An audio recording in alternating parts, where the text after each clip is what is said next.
Oh, baby, everybody, and welcome back to Words with Wayman. I'm your host, as always, Matt Wayman. Thank you so much for tuning in. We are back with the Sweet and Spicy Part 2, local St. Louis show producer, founder of Bare Knuckle Comedy, host of History Schmistery, Christian Lawrence.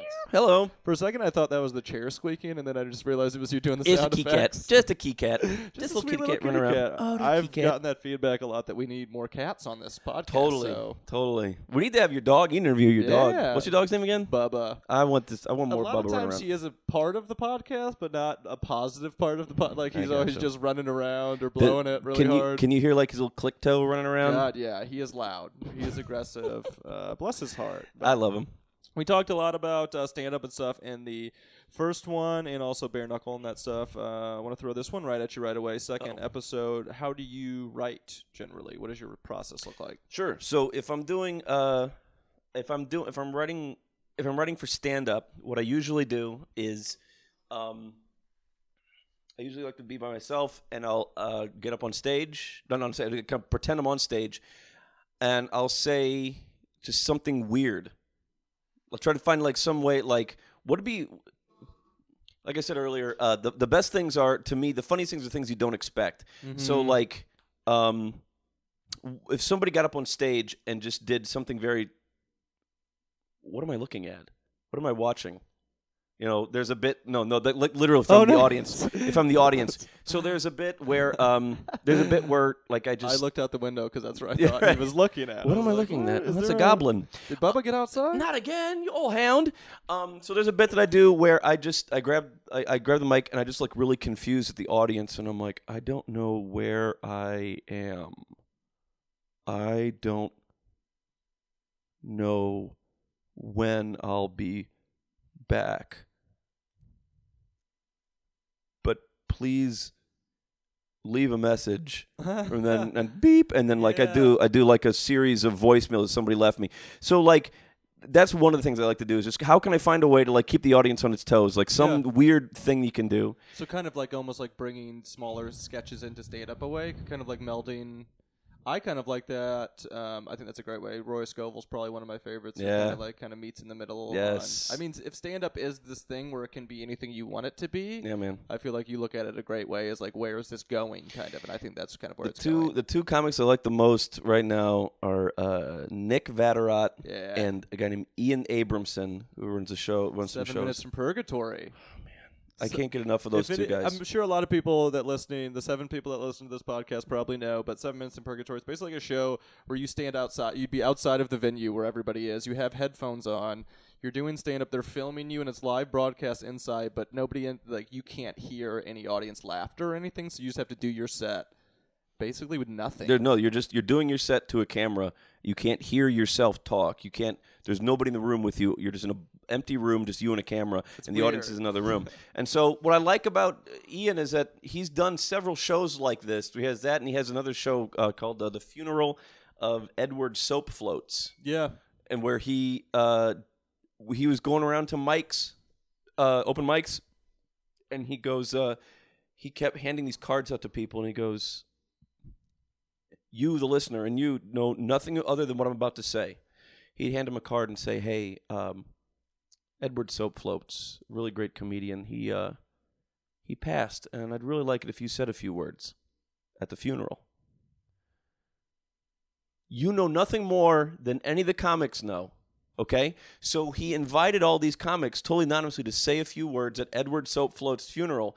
He hosted a funeral, and comics came up and gave their memories of Edward Soap Floats. And it was insane. It made no sense.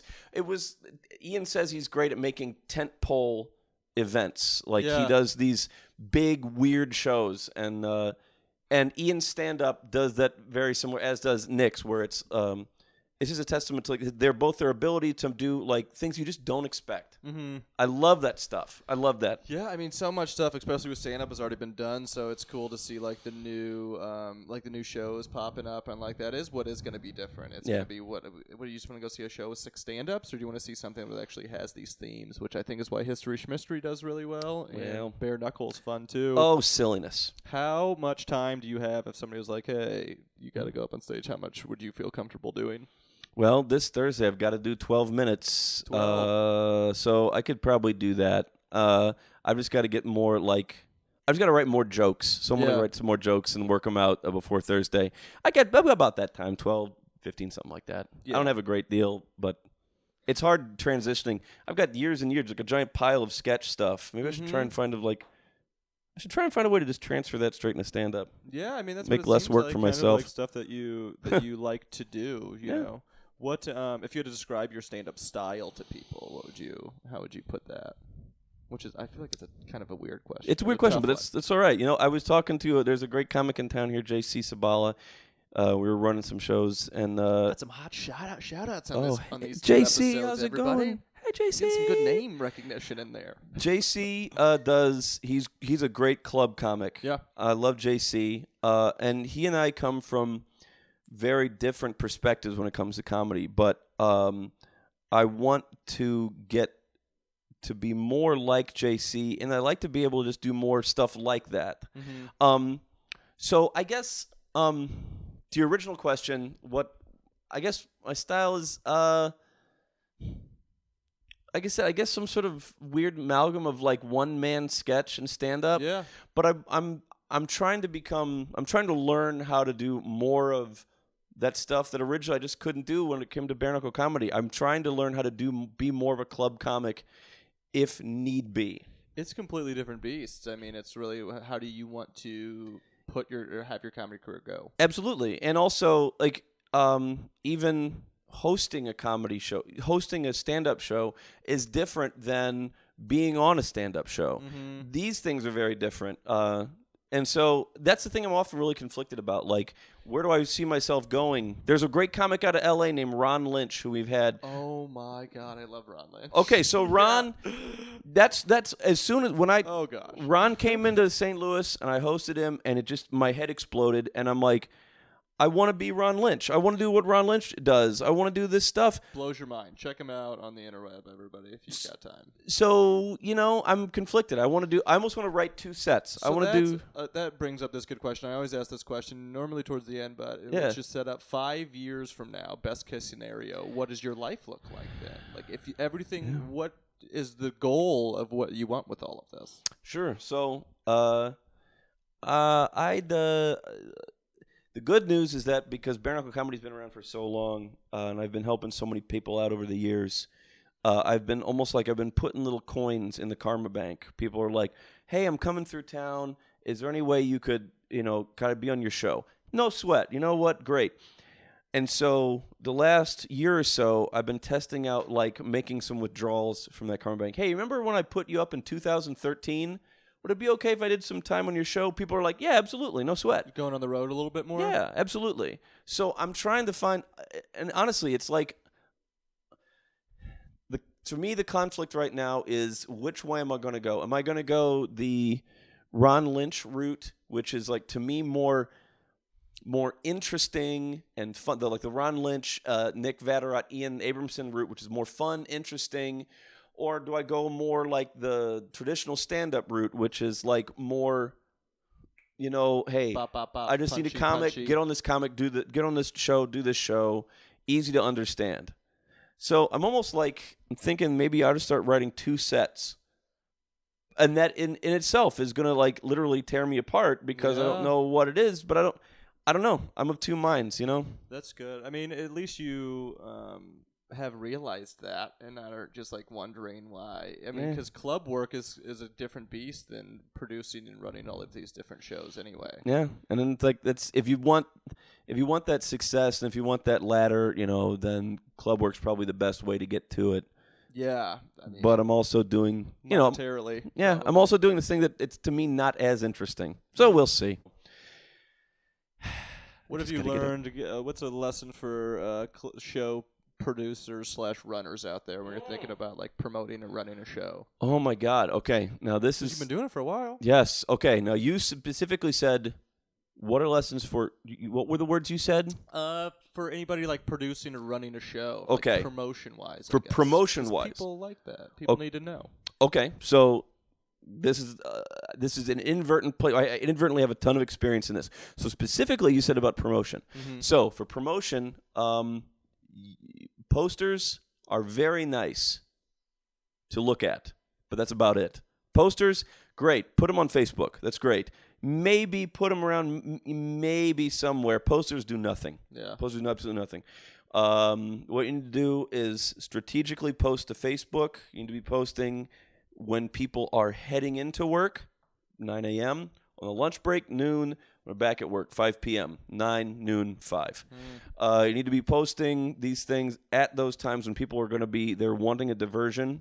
Post things, if you are going to post things physically in the real world, post things in places where you know people are going to look at them. If I go by, like, a grocery store and there's a bulletin board and a million posters there, forget about it. Nobody's going to see your poster unless it's tremendously huge, like 4 foot by 5 foot. Nobody's going to look at it. Put a poster in a laundromat where nobody has anything to do. They're going to sit there and they're going to see their poster because there's nothing else they can see. Get your stuff in front of people and figure out when and where they're looking at things. Facebook paying to boost a post, yes or no? Yeah. Oh, there's no question. You have to. If you consider yourself like I produce shows and I promote shows, that's the only way you can do it. Mm-hmm. You have to. There is no two ways around it. Just make sure you have like $10 on a debit card. Put it in there and do it like a few days before, because that sponsored post is going to get people who. If I'm going, like when it brought Bare Knuckle Comedy to there's a festival in North Carolina. I did a sponsored post in North Carolina. New South Comedy Fest. And to the Bare Knuckle Comedy staff that was there for our trip to North Carolina, I would like to apologize to everyone again.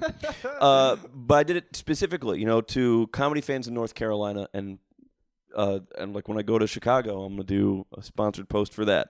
Yeah. You have to. Guaranteed.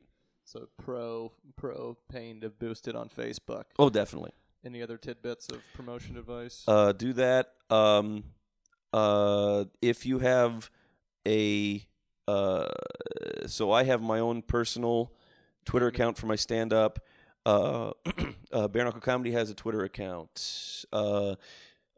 History Schmistery does. There's another show I run called In Transit, where basically if a comic comes into town and they just need a little bit of I just need just a show. Mm-hmm. Cool, put them on. So if I put something up on my Twitter account, Bare Knuckle Comedy retweets it.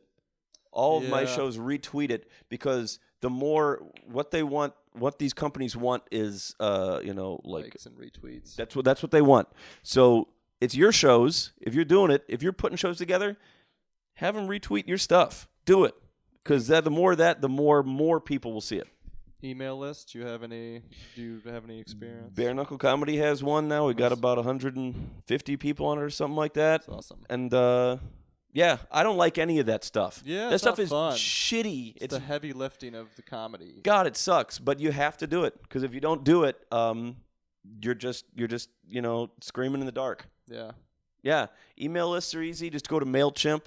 And if you're doing an email list, like I made some Bare Knuckle Comedy t-shirts, and then like I have a raffle at the end of every show. Hey, here, put your name and your email, and you can get a free t-shirt, blah, blah, blah, blah. So now everybody wants a free t-shirt. Everybody loves t-shirts. They'll give their personal information away for free. Yeah, social security number. Why does he need that? Yeah, I want a t-shirt. I want a t-shirt. Routing number. Why does he need that? Why does he need this? Email list. So yeah, absolutely. Do what you can.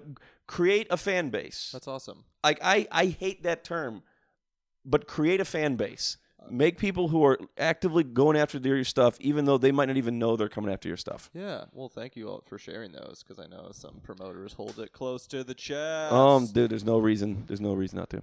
Before we get out of here, just any on this whole advice thing, what would you have wished that somebody told you when you were getting into comedy, like right when you were starting? Like a lot of people say, don't do it. Yeah. Okay. So generally, quit. That's what I tell myself. But if I wanted like legit advice, I'd say, probably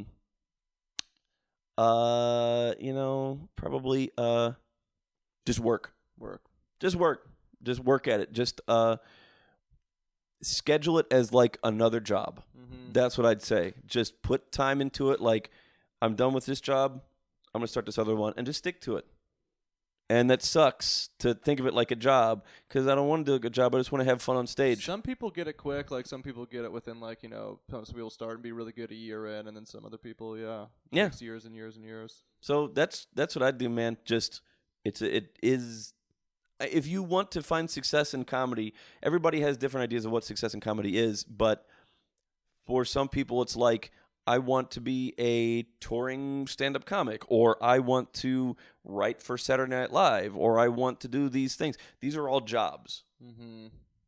Treat it like a job, because that's what it is. It's professional. Yep, be That's professional. awesome. Bunch of jerks. Bunch of like teenage, this young, podcast, 20-year-old yeah. kids. Get off your butts and work. The youth these days, they don't know what work is. Idiots. That's a weird place to shut it down, but we're gonna do it. Before we get out of here, you want to give your interweb presences so people can. I know you said your Twitters and stuff, but just so people can find you. Yeah, ChristianLawrence.net, because .com was taken by some idiot. Some dingus.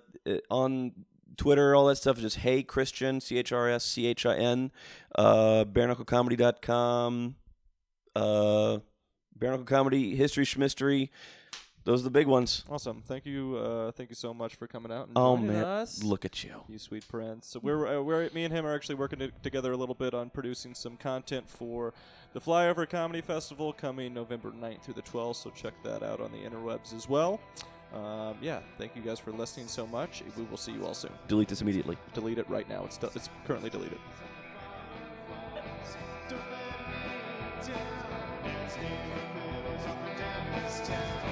Just